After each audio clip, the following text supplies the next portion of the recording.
Assalamualaikum warahmatullahi wabarakatuh. Nama saya Nur Kasih Batrisya binti Fakhru Zaman dari kelas 3 UiTM. Di sini saya ingin berkongsi sebuah buku yang berjudul Pendidikan Anak-anak Tuntutan dan Tanggungjawab.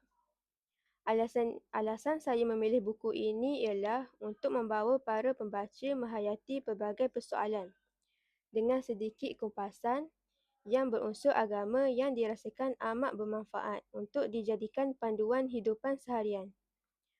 Buku ini ditulis oleh Sheikh Mahazir Sheikh Ibrahim dan diterbitkan pada tahun 2003.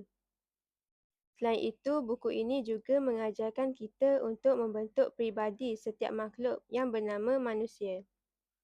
Oleh itu, ia juga merupakan satu tanggungjawab dan tuntutan yang tidak wajar diabaikan,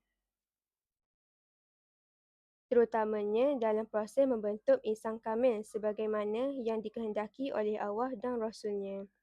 Di samping itu, anak-anak juga merupakan anugerah serta rezeki kurniaan Allah SWT kepada pasangan suami isteri yang secara fitrahnya berhajat dan sentiasa mengharapkan kurniaan ini.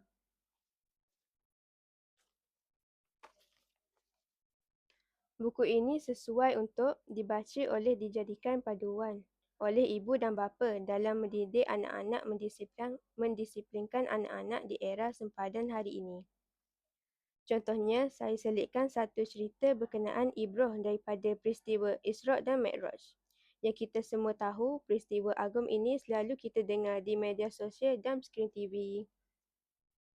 Buku ini cuba memetik kata-kata daripada para sahabat Nabi seperti Sayyidina Umar dan Sayyidina Ali bin Abi Thalib. Walaupun buku ini ringkas dan kecil, ia amat sesuai untuk membimbing psikologi remaja seperti kita semua.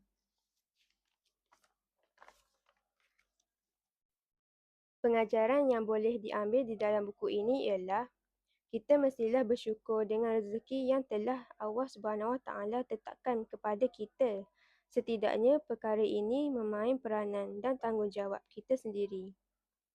Malah mungkin tidak menunaikan hak anak-anak seperti memberi kasih sayang dan perhatian sewajarnya. Sekian dari saya, terima kasih.